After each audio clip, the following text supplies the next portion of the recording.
আমি কি মাইক্রোফোন দিব না মাইক্রোফোন বাঁধাই হবে? মাইক্রোফোন বাদে হবে।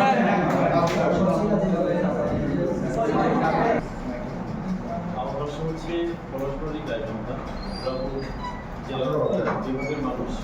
আমি এখন আলোচনা করবো হচ্ছে গ্রিন লিডার্স, যেটা পরিবেশ বিষয়ে সমস্যা। আমরা আগামী প্রজন্ম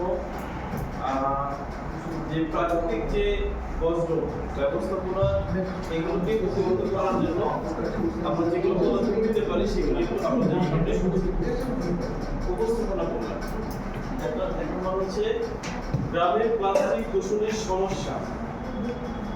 এটা হচ্ছে একটি গ্রামের প্লাস্টিক সমস্যা হতে পারে প্রাথমিক অবস্থায় পরিবেশ দূষিত হবে বাস, তারপরে হচ্ছে ওই এলাকায় পানি দূষণ করবে।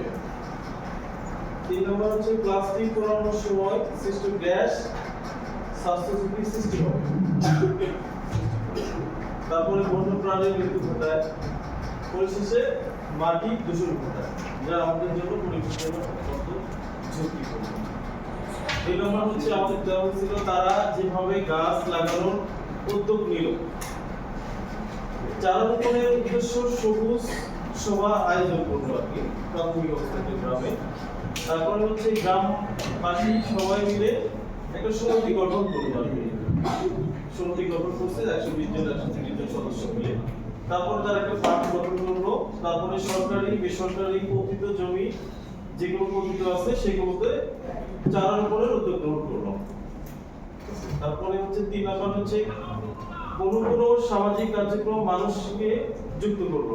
কোন সামাজিক কার্যক্রম মানুষকে যুক্ত করলো? Green leaders.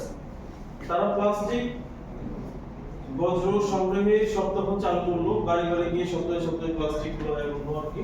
তারপরে হচ্ছে বিভিন্ন কার্যক্রমের মাধ্যমে সচেতনতা সৃষ্টি করবে।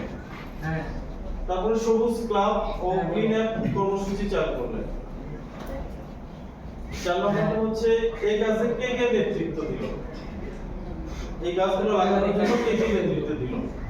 এই যে গ্রামের ইউপি মেম্বার, পৌরসভার কাউন্সিলর, তারপরে তরুণ কিছু নেতা, আমাদের আপনাদের মতো তরুণ কিছু নেতা। তারপরে হচ্ছে 5 নম্বর হচ্ছে আপনার পরিবেশ, কৃষি, সমাজে কি কি ইতিবাচক পরিবর্তন এলো, আমাদের এই সমস্ত কার্যক্রম করার পরে কি কি ইতিবাচক প্রক্রিয়া আসলো। ঠিক আছে, 1 নম্বর ইতিবাচক প্রক্রিয়া আসলো হচ্ছে গ্রাম পরিষ্কার, নোংরা মুক্তি ও চমৎকার সবুজ হয়ে উঠলো।